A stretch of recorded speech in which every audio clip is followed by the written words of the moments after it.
Alô para todos, Paulo Mubarak falando. Este é o episódio 162, o primeiro episódio de 2026, gravado na noite de 6 de janeiro, dia dos Reis Magos, dia de desmontar o presépio e a árvore de Natal, essa tradição tão bonita do Ocidente cristão, e de 2026, 6 de janeiro de 2026. E como eu sei, porque eu vivo há mais de 40 anos, todos os dias dentro das empresas, como eu sei que muitas empresas estão com o seu planejamento estratégico novinho em folha, preparadinho, e muitas, infelizmente, ainda não fizeram, não terminaram, esse vídeo é para estas empresas que ou ainda estão fazendo ou que já fizeram. É um teste. Eu preparei 11 perguntas para ver se o seu planejamento estratégico ele resiste a essas 11 questões. Lápis e papel na mão, porque lá vem conhecimento, muito conteúdo. Anote esses 11 itens que eu vou falar agora e verifique se nos seus planos de ação estes itens estão contemplados. O título deste episódio 162 é: se o seu planejamento estratégico 2026 não passa nesse teste, ele já nasceu medíocre. Ele já nasceu com muitas dificuldades para gerar o que você mais quer, que é caixa livre, para você pagar eventualmente dívidas e distribuir dividendos para os sócios, porque eles merecem. Vamos lá? Ponto número 1. Você tem que marcar no seu planejamento estratégico as ações diretamente geradoras de aumento de margem bruta.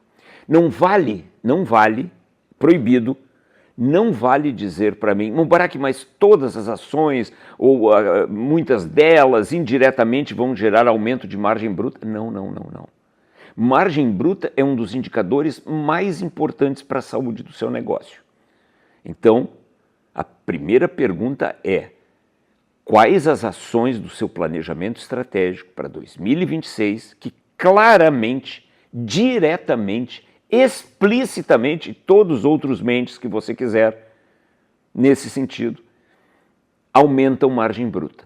Se você não tiver ações explícitas para aumentar a margem bruta, por exemplo, você reduzir custo da matéria-prima, se você é um varejo, você reduzir custo de armazenagem, ou você reduzir mão de obra direta envolvida, seja varejo, seja indústria, ou você reduzir custo de frete, aquilo que você coloca no seu CPV ou no seu CMV, você tem que ter planos para reduzir custos, ou aumentar preço, ou os dois, para que você aumente margem bruta. Nenhum negócio resiste a margens brutas muito baixas. Ponto número 2, lá do seu planejamento estratégico. Você tem uma ação explícita para você realizar estudos densos, estudos profundos sobre como inteligência artificial pode reduzir pessoal, pode reduzir custos. Tem muito babaca aí na internet, muito babaca, dizendo que inteligência artificial não veio para reduzir pessoal, inteligência artificial veio para você ter novas alternativas de inovação, criar novos produtos, essa é a parte positiva da inteligência artificial, não pense somente em reduzir custos. Isso é tudo gente oportunista, gente pouca prática, gente que nunca pagou uma folha de pagamento. Em primeiro lugar, você precisa usar a inteligência artificial para aumentar a sua produtividade. E aumentar a sua produtividade significa você errar menos com menos gente. Você precisa colocar menos gente nos seus processos e errar menos, sejam lá quais forem os erros típicos do seu processo. Então você tem que ter uma ação explícita de estudo do uso da inteligência artificial para reduzir pessoal e aumentar a produtividade. Terceiro, o mesmo vale para qualquer outro tipo de automação. Você tem que ter estudos específicos, fortes, densos, localizados, para que você automatize, seja lá a armazenagem, o picking, a separação no seu CD, seja lá na sua loja, seja lá na sua fábrica, principalmente, ou em outras áreas da empresa, você automatizar processos, aí não com IA, não somente com IA é o passo número 2, esse é o número 3, mas com outros equipamentos, com outros aplicativos, para você, robôs, para você reduzir pessoal e aumentar a produtividade. Quarto item. Tem ações específicas do seu planejamento onde você está trocando OPEX, ou seja, custo fixo ou mesmo custo variável, mas custo de rotina por CAPEX, ou seja, você está fazendo investimentos onde você vai reduzir custos fixos ou custos variáveis através de investimentos que fecham com o passo 2 em inteligência artificial ou o passo 3 em automação. Tem? Trocar OPEX por CAPEX. Passo número 5. Trocar custo fixo explicitamente que você tem no OPEX por custo variável terceirizado. Custo fixo interno por custo variável terceirizado. Você entendeu?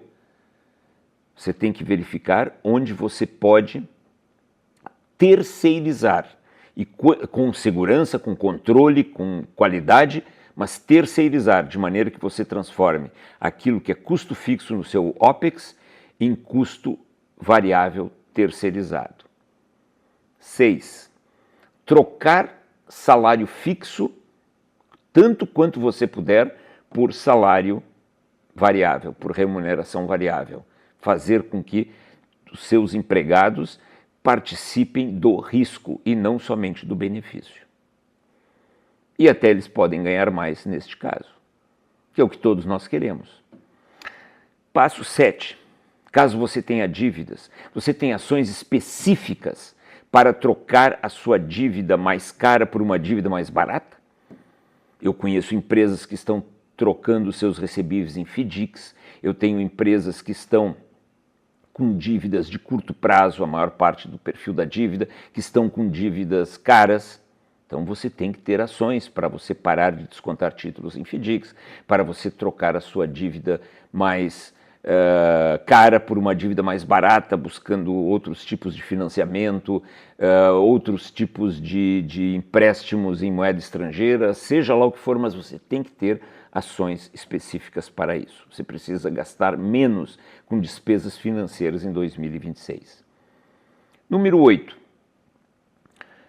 Você tem ações que demonstram claramente que aquilo que você vai gastar de CAPEX está adequado com a sua geração de caixa operacional?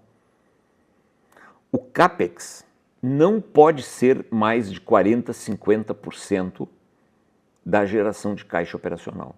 Talvez você que esteja me assistindo, você não tenha entendido nada dessa frase. Mas o que é geração de caixa operacional? Como é que eu calculo isso? Geração de caixa operacional, pela milésima vez nesses vídeos, mas vale a pena repetir, é aquilo que você, em um determinado período, recebeu cash dos clientes e pagou cash para fornecedores, impostos e folha. Esta é a sua geração de caixa operacional, que é um indicador muito mais decisivo, muito mais importante do que o lucro operacional ou o maldito EBITDA. Porque esse é o real lucro operacional convertido em caixa. Se você tem um determinado montante de geração de caixa operacional, esta geração de caixa operacional é que vai pagar os seus investimentos em automação, em IA, naquilo que você vai investir. Esse número não pode ser mais do que 50%. Se você gerar 100 milhões de caixa operacional, você não pode gastar mais do que 50 em CAPEX. Se você gerar 10 milhões em caixa operacional, você não pode gastar mais do que 5 milhões em CAPEX. Por quê? Porque a geração de caixa operacional menos o CAPEX dá o caixa livre, que você vai usar para pagar dívidas, juros, amortizações e os dividendos. Entendeu? Eu vejo empresas fazendo planos de CAPEX sem ter a mínima noção da geração de caixa operacional. Isso muitas vezes você investe mais, vai gastar mais no CAPEX do que gera de caixa operacional, ou seja, você vai se endividar. E é disso que ninguém precisa. Número 9. Você calculou claramente se os dividendos que os sócios estão pretendendo retirar em 2026, eles cabem no seu free cash flow? Você fez uma projeção de geração de caixa operacional, uma projeção de CAPEX, uma projeção, portanto, de geração de free cash flow? Os dividendos, eles vêm após as dívidas. Você tem o free cash flow, você paga as dívidas, juros, amortizações, e aí você pode tirar dividendos e ainda deve deixar um pouco de dinheiro para qualquer oportunidade, para qualquer eventualidade, para qualquer contingência. Então você tem que ter projeções, uma ação de projeção para verificar se a retirada de dividendos dos sócios cabe dentro do free cash flow. A maior parte das empresas que, por exemplo, agora estão me assistindo, elas não sabem o que é free cash flow e não sabem balancear, portanto, a retirada de dividendos em relação ao free cash flow. Eu canso de chegar, gente, em empresas onde os sócios retiram um absurdo de dividendos para quase nada de free cash flow. Novamente, esses dividendos eles saem da dívida. Você pega dinheiro em banco e paga a você mesmo, ou seja, você está no ouro de tolo. Número 10, você tem que ter um estudo, ações, para fazer um estudo em qual ciclo econômico você está. Você vai dizer, não entendi nada, Mubarak. Dentro do seu negócio, seja lá qual for ele, existem ciclos. Se você observar o segmento onde você atua, existem ciclos. E você tem que ter, através de análise de dados, análise de mercado, análise de histórico, você tem que ter clareza se você está num ciclo de expansão do seu mercado, se você está num ciclo de retração do seu mercado, porque isto também vai delinear as ações que você pode fazer, os CAPEX que você pode investir. Você fazer investimentos sem você considerar o ciclo onde você está é uma temeridade muito grande que o seu negócio não precisa correr o risco. E a última ação, a empresa, na sua necessidade de capital de giro, no seu CAPEX, nos seus custos fixos, no seu estoque, nos dias que ela dá para o cliente pagar, nos dias que ela recebe do fornecedor para pagar o fornecedor, em toda essa alocação de capital da empresa, essa alocação está adequada ao caixa da empresa, à geração de caixa operacional, ao free cash flow da empresa? A maior parte das dívidas das empresas vem da ignorância de vários desses fatores que eu mencionei nesses 11 pontos. Conclusão! Anote esses 11 pontos, pegue o seu planejamento estratégico, pegue os seus planos de ação e, um por um, disciplinadamente, você verifica quantos desses 11 pontos você tem ações diretas, explícitas, específicas para estes pontos. Será que o seu planejamento estratégico passa nesse teste? Boa sorte! Paulo Mubarak gravou o episódio 162 em 6 de janeiro de 2026.